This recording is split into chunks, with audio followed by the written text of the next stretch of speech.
we'll give people a, you can start recording and we'll just wait a, moment or two for people to come in and join us, because people like meetings. They don't always get here on time either, right?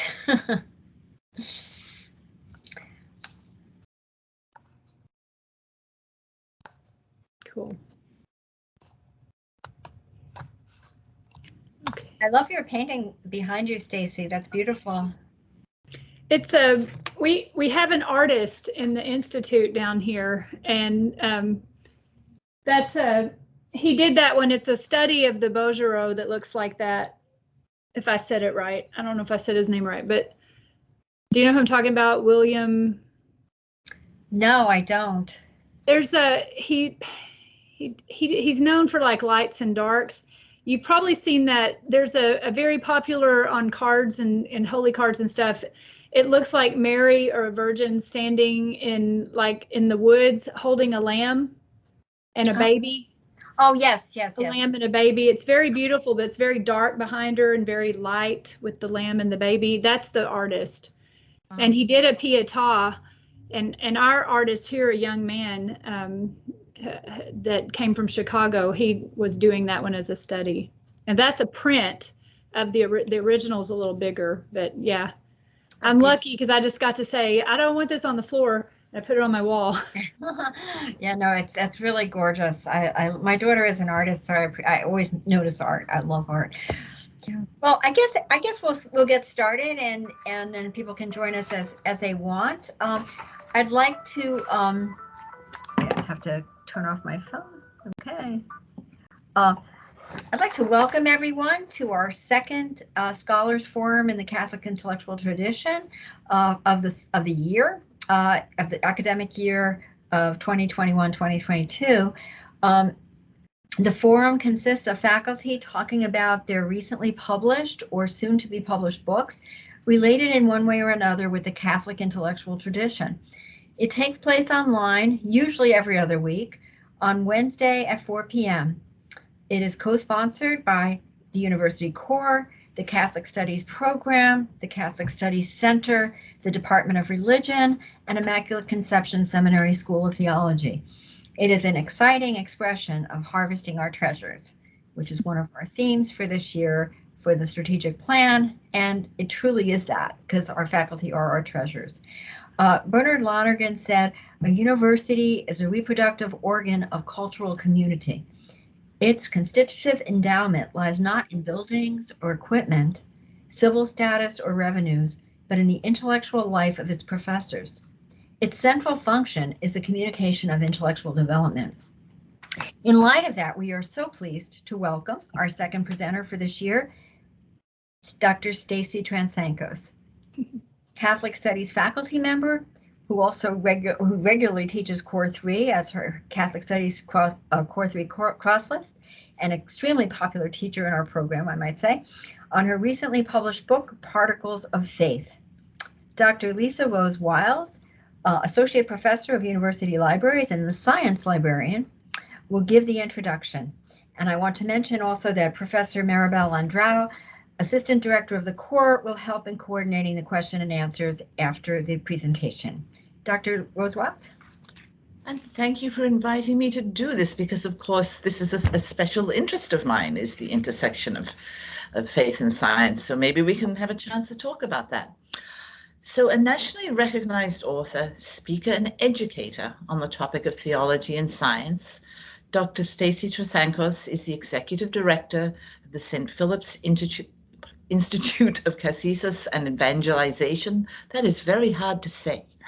Founded by Bishop Joseph Strickland. She is also a teaching fellow for Bishop Robert Barron's Word on Fire Institute. Dr. Trasancos is the author of 3 books on faith and science, has written numerous articles for Catholic journals and magazines, and has appeared across the nation on Catholic radio and television. A highly trained chemist with a PhD in chemistry from Penn State University in 1999 and a BS from Broadfield Science Biology, Texas A&M University of Commerce in Texas, Dr. Trasancos received an MA in Dogmatic Theology from Holy Apostles College and Seminary, Cromwell, Connecticut in 2014. So here at Seton Hall, we are very fortunate to have a scholar who is really rooted in the connections between faith and science, a very popular teacher for her Core 3 and CAS classes. You must be conveying your enthusiasm to your students. And the presentation followed by the Q&A should provide much to think about that is very pertinent in these days. And I'll put a link to her latest book and also her earlier book, which we have up in the chat in a moment. So welcome, Stacy. Thank you. Thank you all so much. It's really an honor to be here. It was kind of like a dream I never thought would become a reality to even teach at Seton Hall, because the first book I ever read in my master's program for theology was The Savior of Science by Father Stanley Yockey, who was a distinguished professor. It's the only reason I wanted to teach at Seton Hall. Like, I never thought I would teach at the school where he taught. But I met Inez, and the rest is history. I started teaching there when I was still at home with a lot of babies, and it was just a life. It was a godsend. It was a lifesaver to be able to do something like that, and it's grown. My work with Seton Hall has grown since then, especially now that there are more online classes, and so I treasure being part of this program. Seriously treasure it, and thank God every day that I get to work with you ladies and men, and to help further Father Yockey's message, because I spent so much time thinking about it, and I know that he was a bit disappointed at the end of his life because he felt like all of his scholarship was like water on the duck's back, he said. It was kind of sad. He wrote that the year before, 3 months before he passed away. So I wanted to pick up where he left off, but I'll never be the scholar that he was. I don't know how he found the time to write the things he did. I don't think I can even read it all in my lifetime, but just his basic core message about respecting the limits of science, and not expecting science to shore up our faith, expecting science collectively and inductively, anything we look at in nature, to deepen our appreciation for God who holds everything in existence, but to never make it so that our faith depends on science, because that's not something science can do. It's like, if we already pray the creed and believe that God created everything, then we just look out at the whole world, and when we do science, we're studying God's handiwork. We're learning more about the mind of God by learning about the laws of nature. So it just furthers our faith, but our faith never depends on it. It's there to learn if we want to. And so even that's where I build a lot of excitement, I think, because people don't think of the periodic table as a testament to our faith. But when you put it like that, and you understand that it's amazing there are no missing spots on the periodic table, that there are successive numbers of protons on that whole, that we found them in nature, and that it's that ordered, even something like that, and that our whole bodies function because these atoms bond in very precise ways. That kind of changes the way you think about every heartbeat or breath that you take. So I love just conveying that, like, science is cool. Science doesn't have the job of supporting our faith.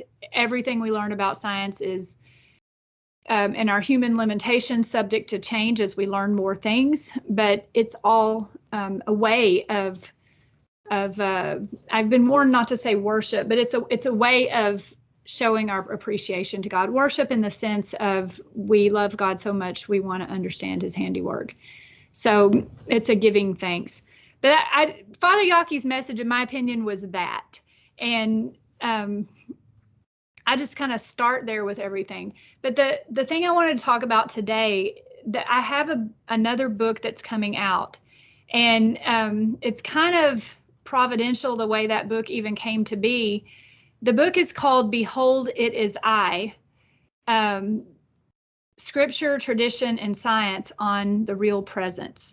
So it's a book about the Eucharist. And the way that I came, so I'm going to talk to you, my part was not scripture or tradition. That was the priest, Father George Elliot, here in the Diocese of Tyler, who wrote that part. He's a scholar, as a priest that studied early church fathers, and a scripture scholar both. So he wrote those two parts. My part was just the third part of the book on Eucharistic miracles. And the book did not end up the way I thought it would. Okay. And so I would love feedback from my colleagues. I would love some feedback from you about what to do with this message. So it's a really hardcore application of what Father Yaki taught, because, well, I'll just tell you the story. In 2018, I started work. My husband and I moved our family back to Texas, where I grew up, from New York. We lived in upstate New York, much closer to Seton Hall. And we moved back here, and I ended up, after 15 years of being home and doing everything online, so I was doing Zoom before Zoom was cool. I ended up coming back to a physical job in 2018 when Bishop Strickland offered me the position as executive director of his institute. And so I was working for a bishop. Never worked in the church before, so that was like a big wake-up call. And he said to me, he sent me a video of the Eucharistic miracles in Buenos Aires, and he said, maybe you should give some talks on Eucharistic miracles. I think that would really help people with their faith here in the diocese. And I said, no, I don't want to, because I don't want to just give talks on Eucharistic miracles where I'm just telling other people's story who did the scientific analysis. Like, I'm not comfortable doing that, because I would just be, I didn't see the data for myself. I didn't interpret it for myself. I'm just repeating a story. I'm not really comfortable doing that. But then I said, well, I just told him no, and maybe I shouldn't have said no. Maybe I should be obedient. So I said, okay, I'll do a talk, but I'm going to qualify everything I say with, I'm just telling you what this book says.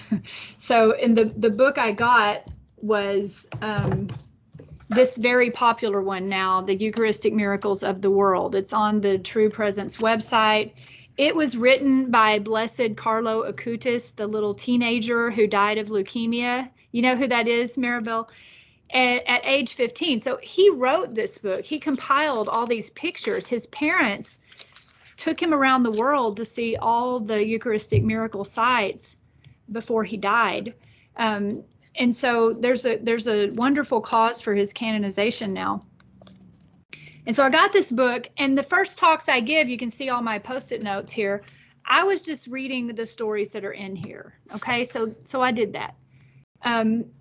But I prayed, and I said, and this is not really in my new book, but I want you to know it. So I prayed to God for the data.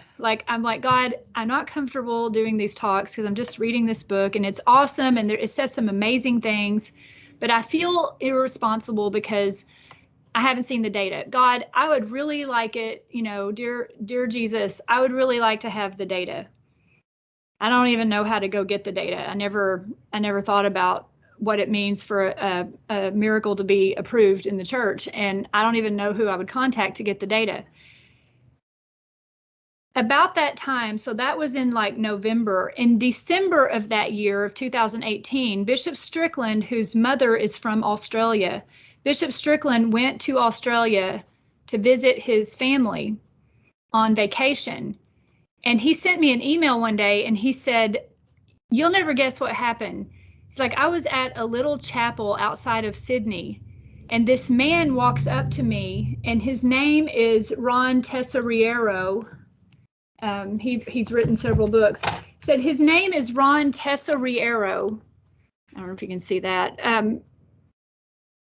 And this man says that he was the lead investigator of the scientific investigation of the Buenos Aires miracles. The Buenos Aires miracles are the ones that girl sent to Bishop Strickland that started the whole thing, that led him to ask me to do it.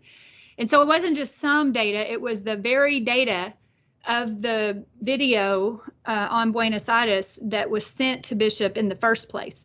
So out of nowhere, literally out of nowhere, this man walks up. He's Australian, and he was commissioned as the lead investigator for the Eucharistic miracle investigations in 1996 for the Buenos Aires miracles. And he says to Bishop, I have these books that I want to give you, and I want you to have them. And so Bishop took them, and Bishop Strickland then emailed me from Australia and said, I'm just going to have them mailed to you. And when the books got mailed to me and landed on my desk, like somebody walks into my office and lays them on my desk, what landed on my desk was, and I'll show you the first, was very literally the data. So, I mean, there it is. It's all the scientific reports. They're all in the appendices. So there's page after page of it back here. So be careful what you pray for, because then I had to give the talks. I didn't have an excuse not to. So then I'm giving the talks, and I have the data, and I did that around the diocese. I gave like 25 talks on the Eucharistic miracles of the world from Blessed Carlo Acutis's book. And then Father George Elliot here in the diocese approached me one day and said, we should write a book together, scripture, tradition, and then the scientific miracles. He said, just pick 3 or 4 miracles for your part and tell that story. Well, now I've got to put my science up against scripture and tradition. And so I get right back to that thing Father Yaki taught, don't ever make your faith depend on miracles. And so I had this obligation to be very honest about what I saw. And what I did is I went through the data that I was sent. I also found the Lanciano report from Eduardo Linoli, the Linoli report it's called. But Eduardo Linoli, back in the 1970s, did a thorough investigation of the Lanciano miracle, the one that was from 700 AD. I found his report translated into English. I have the data from the Buenos Aires miracles, and I also looked up information about another miracle in Bolsena. So I only picked 3. But when I went through the data on those, especially for the Buenos Aires miracles, I was disappointed in the way the investigations were done. Like, in my opinion, the investigations weren't done as thoroughly as they could have been. And instead of being like, oh man, this is great, this is right, I was like, oh man, why did they do that? Why are we just retelling these stories when I don't think this evidence would even hold up like in a court of law on some of them. So I didn't come to the conclusion that the miracles didn't happen. I just came to the conclusion that the data that's been collected is inconclusive. It doesn't prove without a shadow of a doubt that the miracles happened, which when you think about it, I don't think you could ever do that anyway. But I definitely think the investigations could be done better. And so what I ended up saying in the book that's about to come out, which I'm afraid is going to cause a bit of controversy, what I ended up saying is what Father Yaki said all along. Some of this data wasn't collected in the best way it could have been. Maybe we could do better going forward. Maybe, and I actually did find some situations where they actually didn't even appear to be telling the truth. And so I just say, look, guys, we got to be careful about repeating stories. We need to remember that it's okay to believe the miracles happened.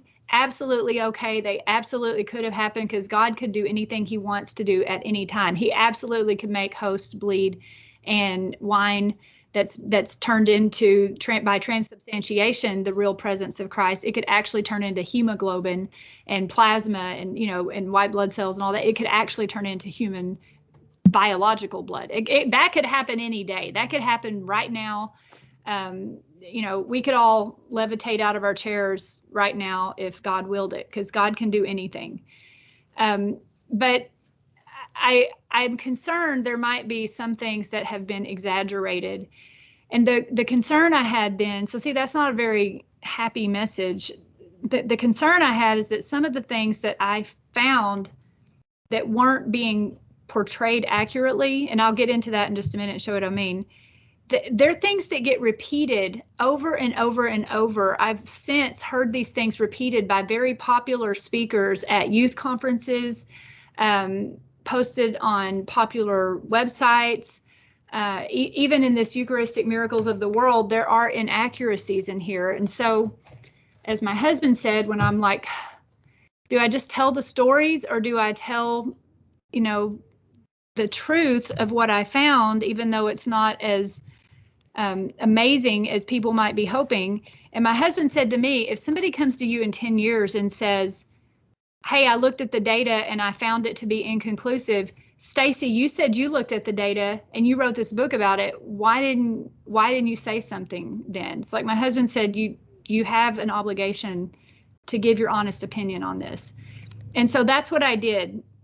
And I'm trying to figure out how to talk to the public about it, because so the book is published now. It's just not shipping yet because of they don't have enough people to help with that, labor shortages.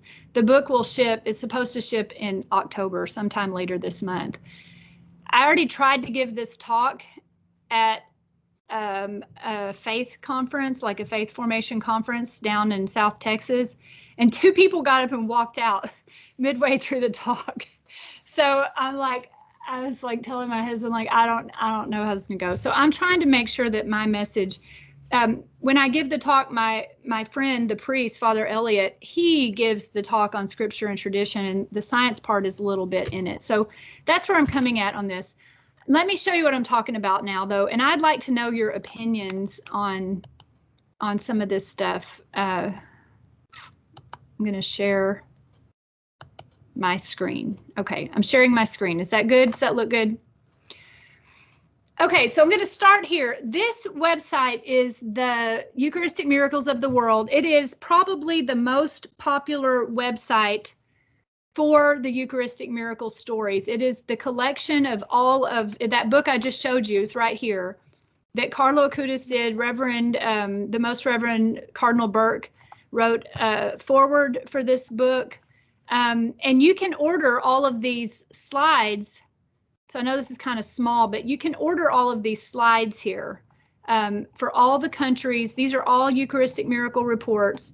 You can print these out as posters and do an exhibition in your parish. And so several of our parishes around here have done that. You see all of those? So they're all in the book, or you can print them out and make, these are the slides. And I have some of them here. So the first one that I covered is Bolsena, Italy, the Eucharistic miracle there. It's about a German priest, Peter of Prague, who was traveling, and he was celebrating Mass at the Chapel of St. Christina, which is near Rome, and the host started to bleed, and it dripped onto the cloth, which you can see down here. It dripped onto the cloth, and they saved it, and so it's still there. You can go and visit it. And this miracle is famous because the story is that Pope Urban IV was so moved by this miracle that he asked Thomas Aquinas, St. Aquinas, to compose the liturgy for the Corpus Christi, which was the first universal feast in the Catholic Church. So that miracle is connected to the Feast of Corpus Christi, which we all still celebrate. And there's more, here's the blood-stained stone underneath where it dripped. And so he's got these are all, I'm not going through these in detail. These are just slides that you can print out and have your Eucharistic miracle display at a parish. So that story gets told. There's another one. This one is a different miracle. The one in Buenos Aires, the one that the girl saw and sent the video to, and the one that I got the books from Australia from the lead investigator. In this set of miracles, it was actually 4 miracles that happened. Two of them in 1992, and one in 1994, and another one in 1996 on another page. Only the 1996 miracle was investigated, and Archbishop Bergoglio, who's now Pope Francis, was the one who commissioned this lead investigator, Ron Tesoriero, to investigate this miracle in 1996. The investigation wasn't done until 1999. And all of that information is in the Eucharistic Miracles of the World book that Carlo Acutis combined. So they have saved some of the red globular material, and they had it analyzed for blood and analyzed forensically in a genetic analysis looking for DNA. And then they had some different scientists look at it under the microscope just to see what it looked like. And they say it looked like heart tissue. And so that is the miracle from Buenos Aires. That they concluded in this that under the microscope, the material looked like heart tissue, that there were white blood cells, which is amazing because white blood cells don't survive very long outside the body. So if you take a blood sample, the white blood cells don't survive very long. I'm not sure exactly how long, 15 minutes or several days, but they don't last for 10 years. Or they don't last for 4 years. They don't last for years at all. And so by the time they looked at this sample, years later, there were still white blood cells. And so the doctor, who you see his picture here, Frederick Zugabe, looked at the blood cells and said, this tissue is still alive because there are white blood cells in it. They're active. And he said that the way the tissue looks, it looks like it came from the left ventricle of the human heart, which is the part of the heart that pumps blood out to the whole body. It oxygenates the heart and it sends oxygen to the whole body, which sounds amazing because the Eucharist sends life out to the whole body of the church. So these are amazing claims, and I'll tell you why I was a little disappointed in the way these, because it sounds really good, and I really want it to be true, but there were some questions in the way that story came together. There's another part of, so this is the last one. I'm only talking about 3 miracles. This one is the Lanciano miracle, Lanciano in Italy. Very old. It's the oldest Eucharistic miracle, thought to come from the 8th century. It's 1400 years ago. Very old. And you can go see the Lanciano miracle. Some of you may have seen it before. You can see the monstrance with the flesh in it, the host that turned to flesh. And you can see the relics of the wine that transform into human blood. These relics were investigated in 1970 by Eduardo Linoli, like I said before. And he did such a thorough investigation that his report was published in a real scientific journal. And that's amazing. They say, and this is the results of Dr. Edward Linoli's report here, that you can look them up. It was published in the Sclavo Notebooks and Diagnostics, which is a scientific journal, in 1971. But there's another part of this story here, and I'll just read it. And this is in the Eucharistic Miracles of the World. Also in 1973, so after the scientific report came out of the Lanciano miracles, the Chief Advisory Board of the World Health Organization, the WHO, appointed a scientific commission to corroborate Linoli's findings. Their work lasted 15 months and included 500 tests. It was verified that the fragments were taken from Lanciano could in no way be likened to embalmed tissue, so they didn't find any preservatives in it. As to the nature of the fragment of flesh, the commission declared it to be living tissue because it responded rapidly to all the clinical reactions, so that would be the white blood cells, distinctive of living beings. Their reply fully corroborated Professor Linoli's conclusions in the extract summarizing the scientific work of the Medical Commission of the WHO and the UN, published in December 1976. So they took 4 years in New York and Geneva. The WHO and the UN declared that science, aware of its limits, has come to a halt face to face with the impossibility of giving an explanation. And when I gave talks and read that out loud to people, it moved people to tears, because it sounds like the whole world is saying that Christ is really present in the Holy Eucharist. Like we get it. It's a miracle. It sounds amazing. This was one of the places I was most disappointed, because that turned out not to be the truth, by someone who went and found that report. So these are just pictures from the posters. This is the picture this is what you can see if you go to Lanciano. This is little bitty here, but that's Pope John Paul II visiting the shrine, where these are microscope pictures of the flesh and the blood. And this is a electrophoresis graph, proving that it's blood, which I can explain in a little bit. So this is the story that's out there, and it has a great impact on people, especially young people who may be doubting, and they hear these things and it's like, whoa, that's amazing. Like it gets people very excited. This is just, proof of the concept here. Doubt the real presence, try a blood miracle. And I know Paul and I are friends, the author here, and I'm friends with a lot of people at Catholic Answers. They don't know about my book yet, but I'm going to have a talk with them. But they repeat these stories, okay? They talk about what the Mass is. They talk about what the Eucharist is, but they repeat these stories here. The World Health Organization story is repeated there. The German priests at Prague, that in the Corpus Christi, the feast, that's repeated here. The Buenos Aires miracles. See, I picked them because they were the most popular three, and Sins didn't even know I was writing the book. He also picked these because they're the most famous three miracles. The Buenos Aires miracles in the 1990s. And so these are repeated in Catholic speakers, Catholic literature, all the time as a wake-up call to people that science is proving the real presence of Christ in the Eucharist. And so that's kind of where I came in with the book. So here, let me just show you the picture.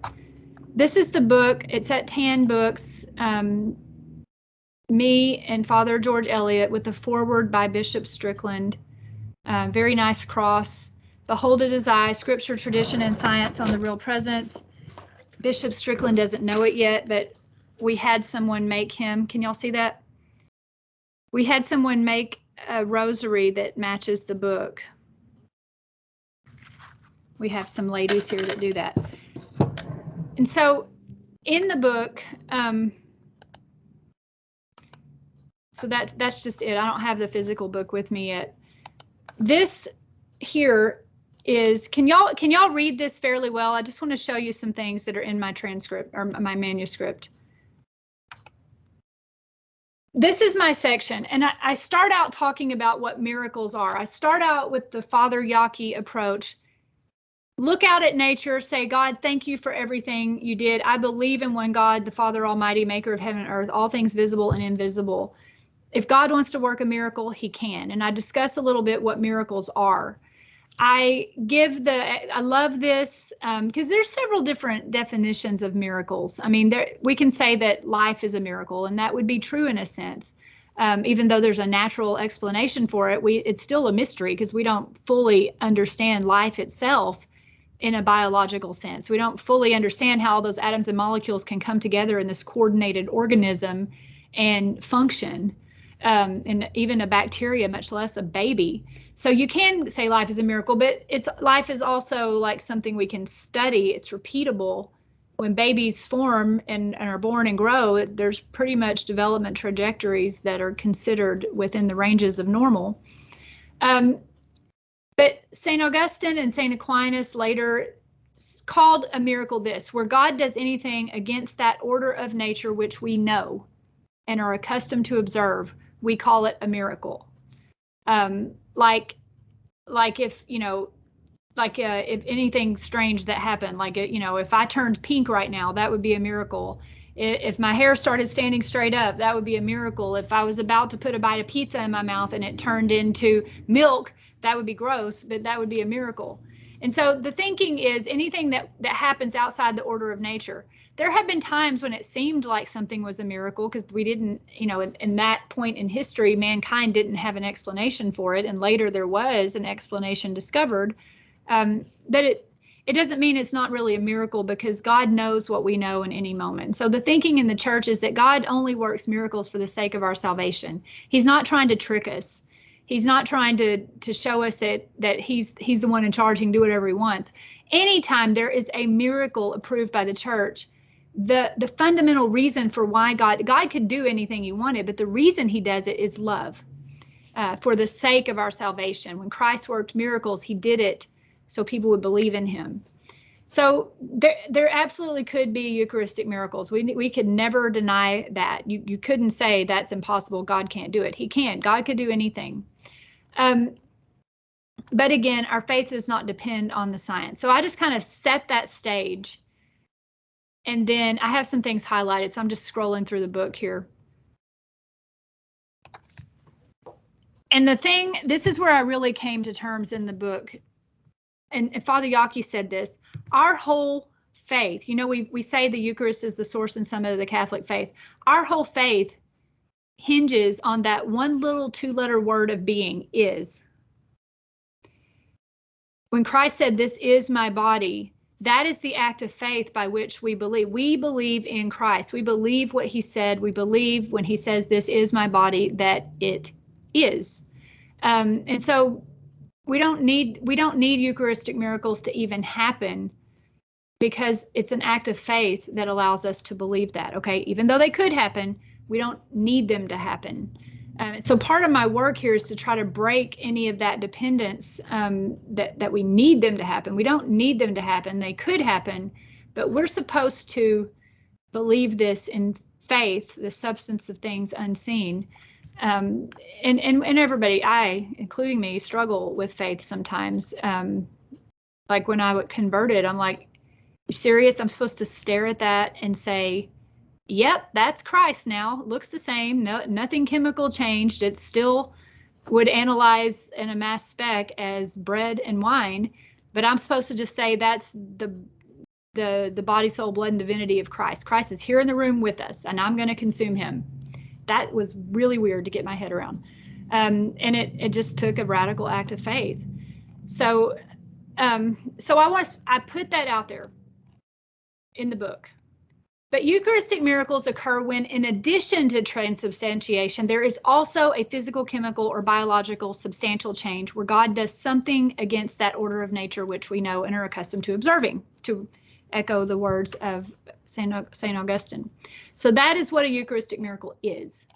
So then we jump into these three. The Feast of Corpus Christi. The story here goes, just to get, I want to go through this very quick, but Peter of Prague was traveling. He stopped at the Church of St. Christina, prayed the Holy Mass. The blood started trickling down. It got on the cloth known as the corporal, and even got onto the stone beneath the altar. He sent people on, so he's traveling to Rome. He stopped here in Bolsena, almost there.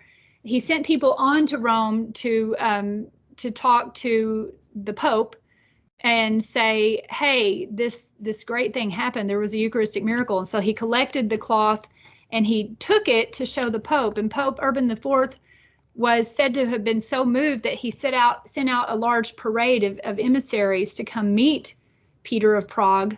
And they met on this bridge, and he kneeled down and he received the miraculous corporal that's stained with the blood. And then he had it moved, the relics moved to the Cathedral of Orvieto, where there still are today, and the tomb is still in the Basilica of St. Christina in Bolsena. So those are still here today. And the story goes that he was so moved that he commissioned St. Thomas Aquinas to write the liturgy for the Feast of Corpus Christi, and he instituted this feast. But when I looked it up, there were inconsistencies in the history. So that story is the way it's presented in popular literature now, but if you read what scholars, historians also said, there are inconsistencies. For example, in the time, in the place around Belgium and northern Italy, there was already this huge Eucharistic movement going on among a lot of laity, especially the women. They were trying to further the center of the Eucharist, as the Eucharist as the source and summit of the Catholic faith.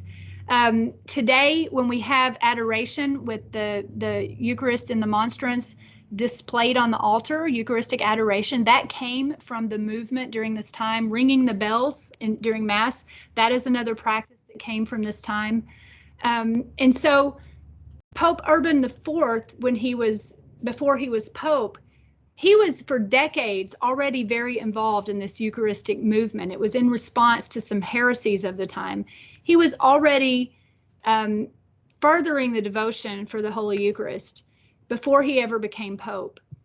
And so what the historians say is that he was already planning. There was already a feast for Corpus Christi locally. He was already planning to institute it in the global church. The first time a universal feast was implemented, he was already planning to do that anyway.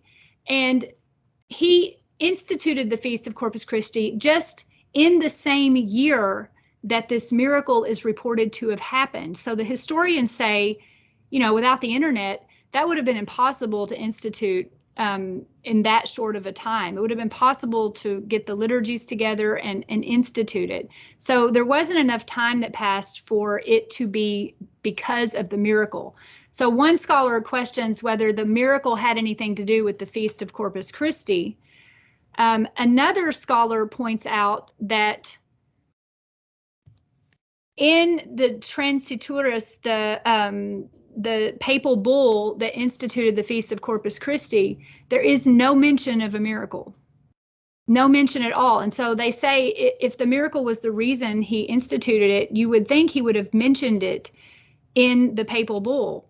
And Aquinas doesn't mention it in the liturgy poems and songs. He doesn't mention it. So you would think that those two things would be there.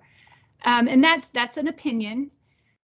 If you go to the Catholic Encyclopedia that was written in the early 1900s, in the article on Orvieto, Father Umberto Benini, an Italian ecclesiastical historian, he has the opinion that the miracle of Bolsena is not even supported by strong historical evidence, and its tradition is not altogether consistent, so inconsistencies.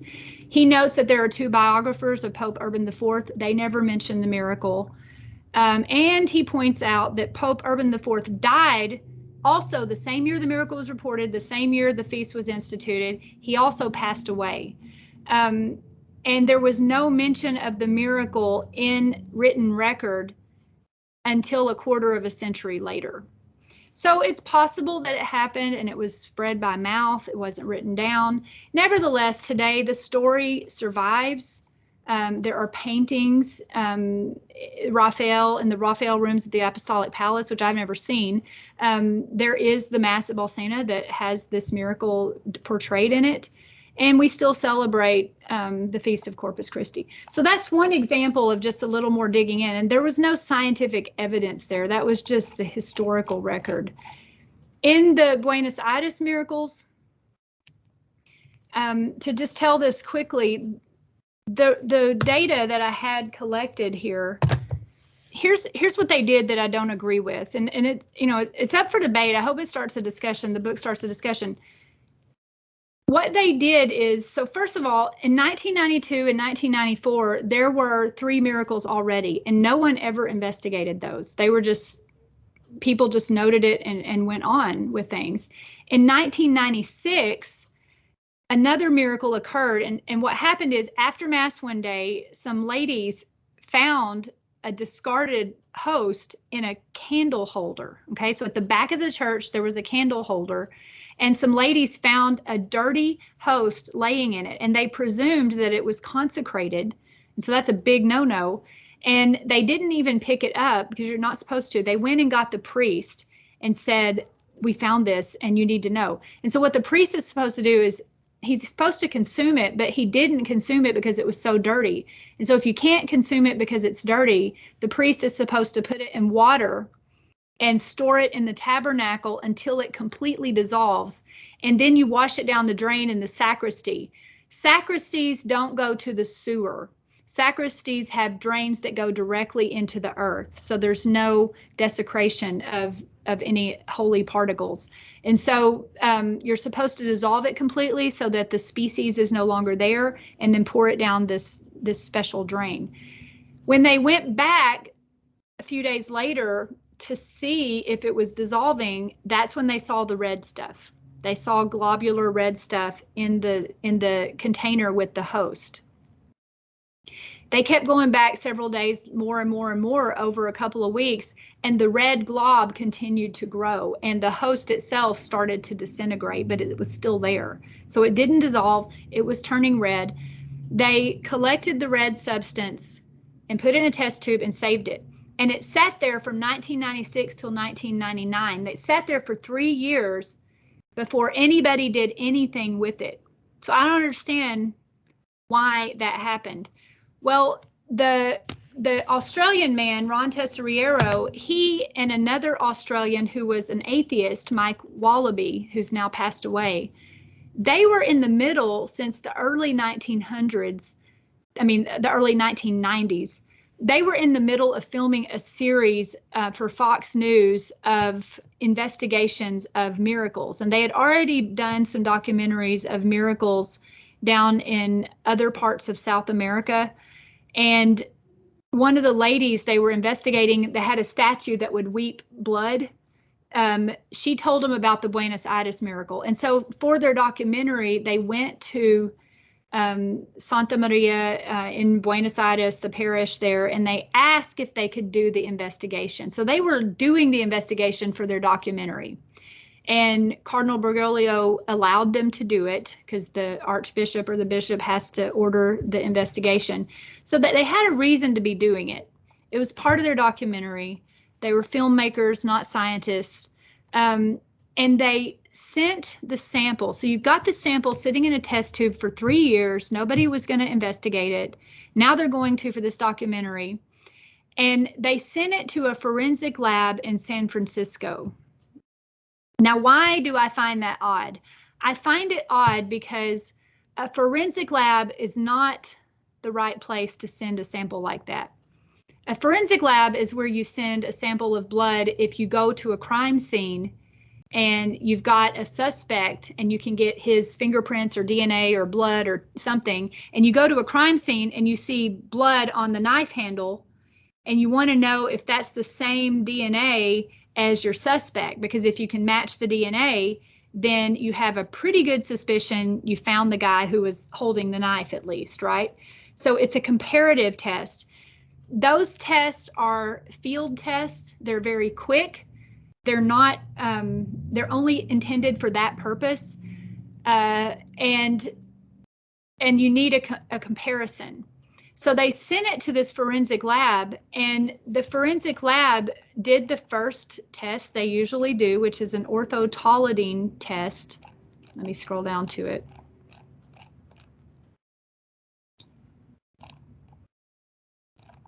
So that's what I always saying. So the problematic testing, sorry, don't look at this, it'll make you go, it'll make your head explode. The orthotolidine test was negative.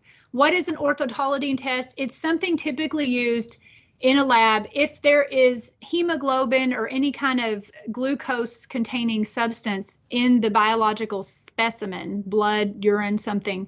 If there's glucose there, the enzymes in the orthotolidine test will convert the glucose to another chemical that reacts with a dye. And so if there is glucose in the biological material, the orthotolidine test the dye will turn color and it'll be positive. Well, it was negative, okay? So that test was negative. However, if the sample is very old, so remember a forensic test is for new samples. If a sample is very old, it's already known that the glucose could have already decomposed. So you wouldn't test the glucose, and it still could have been blood. It could just be old blood. So that test is inconclusive from the beginning. It's not the right test to determine if a 3-year-old sample is actually blood or not. That's not the test you would use. And then they did a genetic test called PCR, polymerase chain reaction, and the STR version. STR stands for short tandem repeat. Now, to explain this very quickly, in all our DNA, there's about 1% of our DNA, this last percent of DNA, has millions of extra DNA units that don't code for anything. They're not genes. They don't make any proteins in our body. They're just extra material in our DNA. And they're called STR, short tandem repeating sections.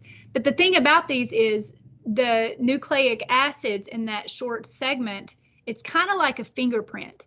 So each one of us has a pattern of nucleic acids in that short segment that is unique to us. Now, statistically speaking, two people could have the same order of nucleic acids in that segment, but it's very rare. So it's a very good that's the DNA test. If they're like, yeah, that blood on that knife handle is the same DNA as this guy or this girl, and that gives them good confirmation that it's the same person. The blood came from the same person. So it's almost like a fingerprint, a DNA fingerprint. Since it's just 1% of our DNA, that test has to be amplified. So what they do is if they get a sample from you, they break down the DNA, they isolate those little tandem segments, and then they multiply them chemically. They just replicate them. And so you amplify that, and then you can test. If you do that on two different samples, you can say that blood came from the same person. They did that test with the blood from Buenos Aires. And in that test, first of all, they weren't able to isolate any DNA to even amplify. Okay. They found a small amount of what might be DNA, but it wasn't enough to amplify. Normally, you would be done right there. You would say the orthotolidine was negative. There was no DNA to amplify. That wasn't blood. It wasn't a human specimen. It was something else.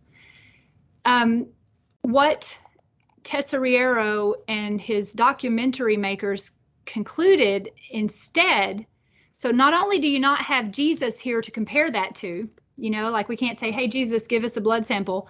You can't compare it to Jesus. It's inconclusive.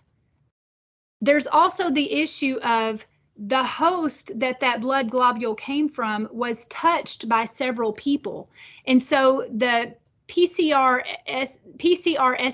test has a limitation in that if there's any contamination, that contamination can be amplified along with the sample you're trying to test. Meaning if people touched the host and then this red stuff grew, the person who touched it, enough DNA could have gotten into the sample that you can't even tell what, it was just the wrong test. It would have never told them anything conclusive. But what they concluded and what they put in their books and what is still in this Eucharistic Miracles of the World book, the Vatican International Exhibition, what's still in there is this. This is what they said. The results from these tests were remarkable. They revealed the presence of human DNA. They didn't, though. Strangely, though, the scientists were unable to extract a DNA profile. There was evidence that the material was human, but no evidence of the combined genetic contribution expected of a mother and father.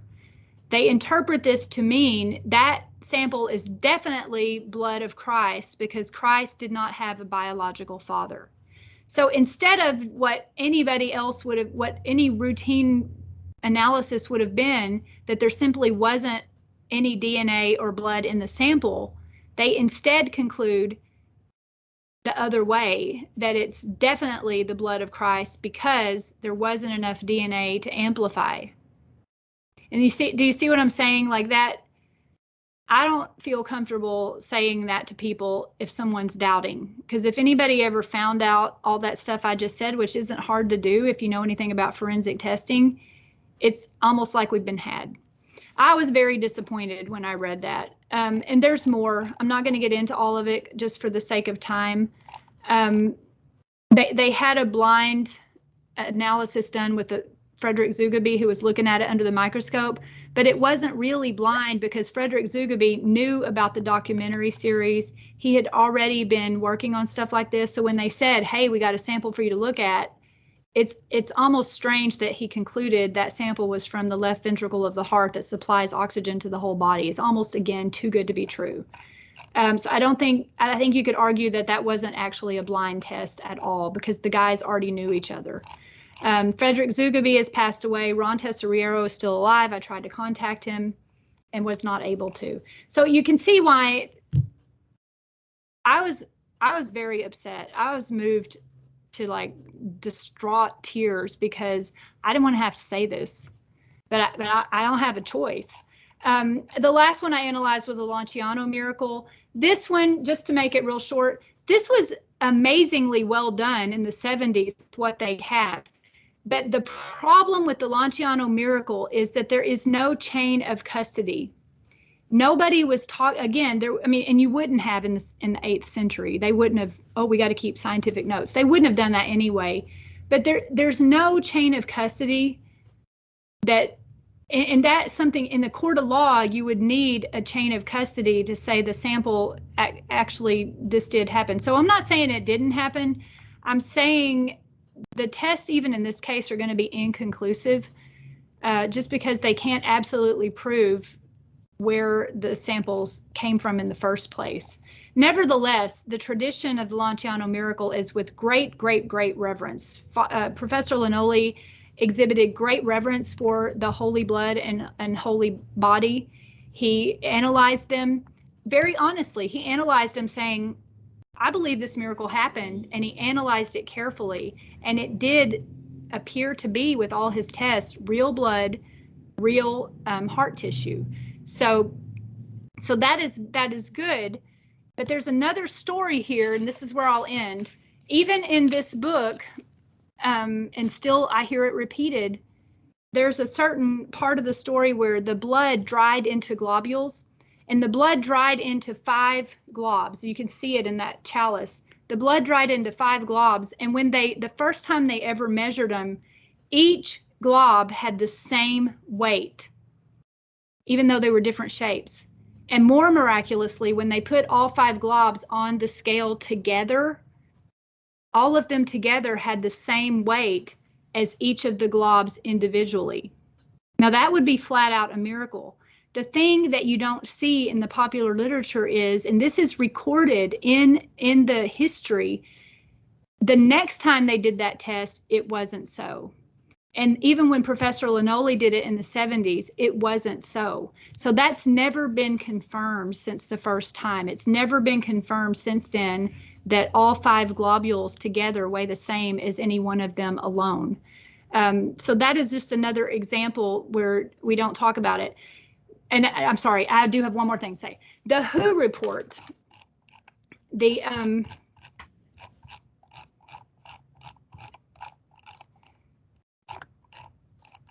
WHO report right here, this one,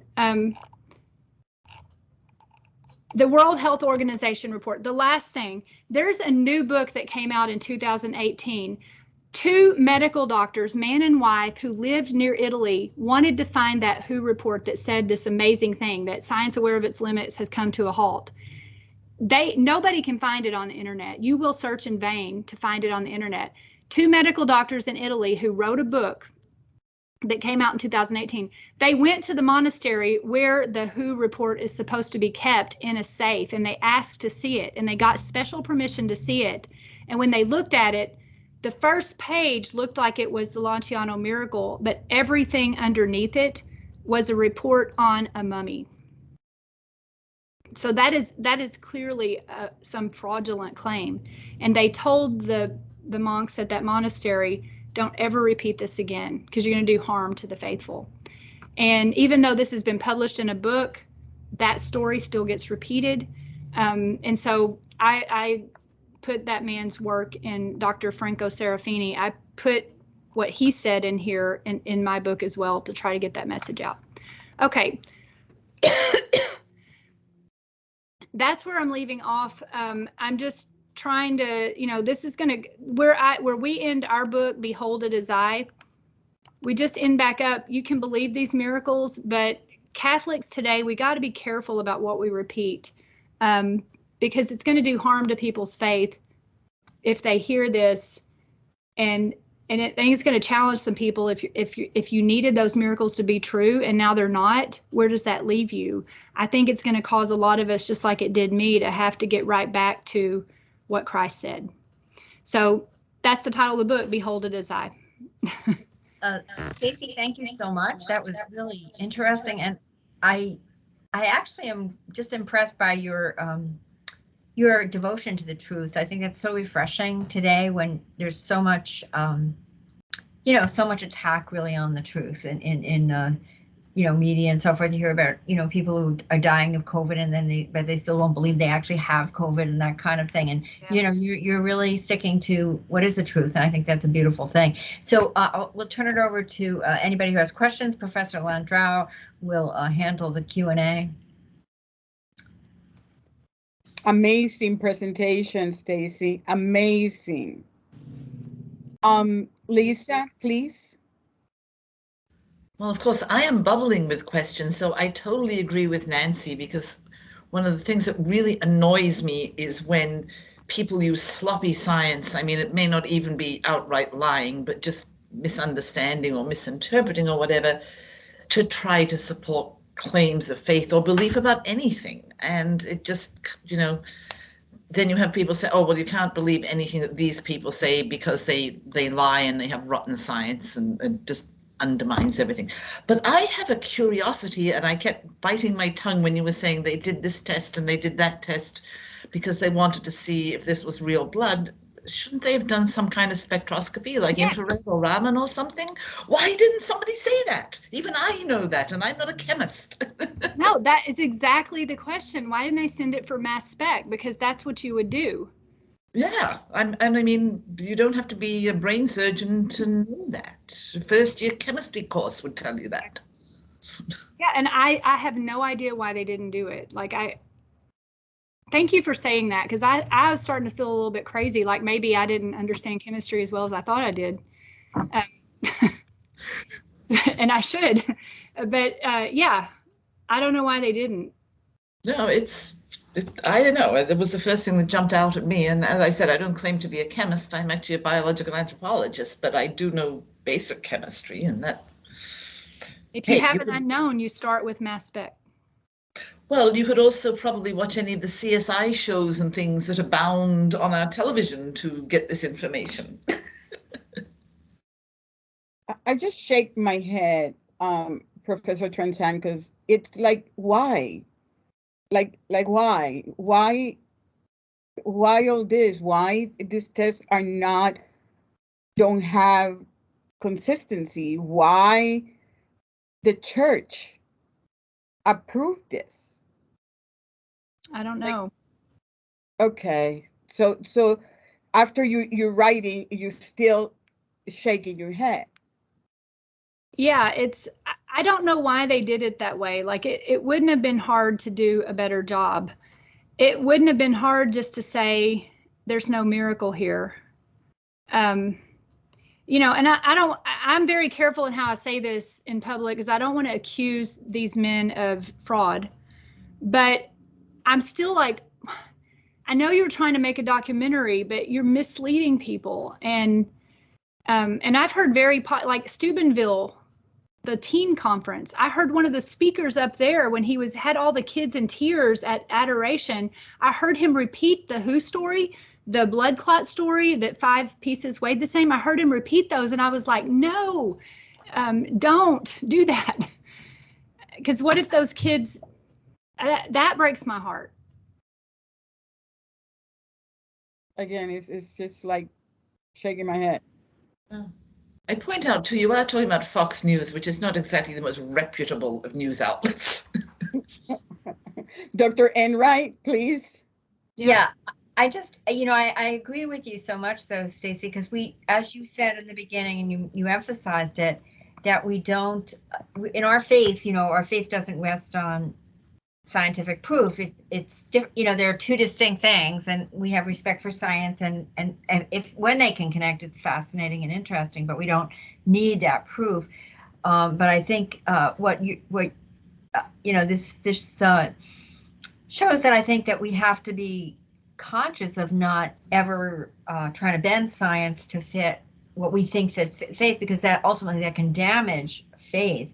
Ironically, I just got an email from my Eucharistic assignment, scheduler, and the Eucharist is so central to what we as Catholics believe, and I think we believe that Christ is present in the Eucharist. That's hugely important. We don't need any proof for that except like faith. But I think I find these kinds of stories fascinating, and I think I know there are other types of miracles, and maybe this is beyond the pale of what you're talking about, but like, for example, the thing with Saint Januarius in I think it's in Naples. And have you ever delved into that type of miracle, or is that just out of the range of what you've looked at?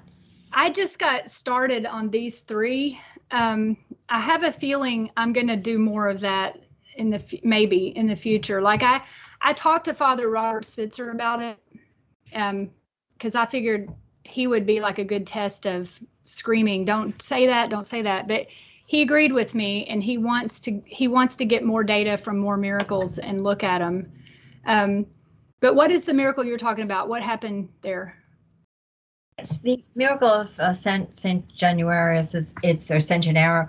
Every certain times during the year, the blood of this very, very early martyr is liquefies, and it's in the news. It'll happen.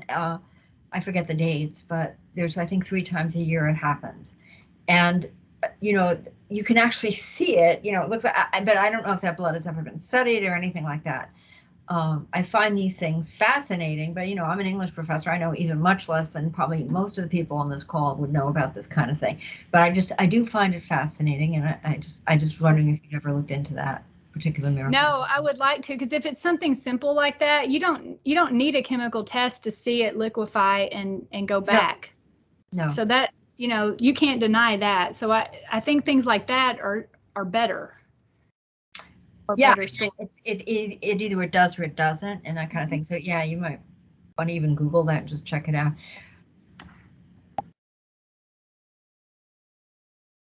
Anybody else? Sure, I'll ask a question. Stacy, thank you so much. And just to, I think, reiterate what everyone said, I can appreciate how this is difficult work, but I think it's so important. It sort of recenters the appropriate center of gravity for belief and reasonableness and knowledge. I'm wondering, not that this is possible, but theoretically, is there ways that scientists today could go back and test some of these things that would lend a greater degree of credibility, maybe is a word, certainly not proof, but kind of correct for some of the mistakes in methodology that you're describing? Yes, there is. There is a new technique today called single cell transcriptomics, and I know about it from my work in the bioethics field. But single cell transcriptomics, you can shoot a sample through an aspirator 1 cell at a time, and as 1 cell at a time passes the analytical device, it actually can read every nucleic acid in sequence of the DNA. So that's an extreme, like they're using it, unfortunately, with aborted children to map out how one zygote turns into a fully diversified body. So that's not good, but they have this technique. So if they were to gather samples from all the miracles that have specimen available, like Lanciano, somebody'd have to get permission to do all of that, and subject all the available samples to the same exact test that can measure not just DNA, but every nucleic acid in the DNA. Okay, if that all matched up across the world, that would be amazing. And you could do it with just a small amount of sample. What probably would happen is that it wouldn't match up, and then there would be a whole lot to manage from that, because then people would try to interpret all different kinds of ways. So maybe somebody will do it. I don't want to go in that direction in my life. I don't want to do that. But I've told other people, I've put them in touch with leading scientists in that field to see if they'll do it. Wow. So they could. Maybe one unrelated quick follow-up. I know you said you were sort of surprised as your own work developed. How was your relationship with your co-author around those sort of topics? Was he supportive, or? Very. Yeah, he is, and but we had to talk about it for a long time. It actually, like, I don't want to give the talk by myself in public anymore because I'm too scientist. He's a pastor, and he's a priest. And when he gives his talk about scripture and the words of Christ and tradition and how the early church fathers had such great reverence for the Eucharist, by the time you get to my message, it only emphasizes the testimony of Christ himself. It only says, look, guys, we don't know all that with science in 2021. I think it further strengthens the reasonability of faith. And he's good at that. I just have to shut up during that part. Dr. Enright? Well, this is just sort of I guess a follow-up, and then we'll just, I guess we could, we've gone a little bit over our time, but I think, you know, what I'm hearing from you, Stacy, is that you're not saying these things are not miracles at all. You're just saying that some of the testing has just been not conclusive. And I think that actually, to me, lends credibility to whatever happened in these places was certainly strange, let's say, and something happened, you know, and so I think we want to look at it and make sure that we're accurate. I've read, you know, also about like the Shroud of Turin, for example, Yes. like, you know, that's been analyzed a lot. That's also, I think there's no question it's a miraculous, you know, article, but it's, you know, that it was carbon dated and they said it was later, but even, you know, I think it's important to look at those things, and then they said, well, there were reasons why that testing probably wasn't accurate and so forth. I think, you know, the more we delve into the truth, the more the truth will lead us ultimately back to the one who is truth. So I think it's really so important what you're doing. I just want to thank you so much for your presentation, and it was really, really interesting. And I want to thank you, Lisa, for Dr. Rose Wiles, for introducing Dr. Trasancos. That was, you did, it was beautiful, and I know this is an area, science and faith is a big and important interest for you. And Professor Landau, thank you for handling the Q&A, as you always do so beautifully. And I appreciate this. We'll have our next event is coming up. This next Scholars Forum actually will be November the 10th with Dr. Reznik from the history department, but there will be an event coming up in October. We have a panel of scholars. Dr. Floyd, do you just want to mention that about the panel? Oh, sure. Yeah, we are, as part of our Dante programming for the 700th anniversary of his death, we are having a panel of scholars come to talk about the 3 books of the Commedia with our faculty and students. So it will be in person for faculty and students, but also hybrid. So anyone is welcome to join. It should be a great night. I know 2 of the 3 speakers very well, and the 3rd came very highly recommended as people who can speak very compellingly to students, but also really give us some substance for those of us who teach the text on a regular basis. So really looking forward to the evening.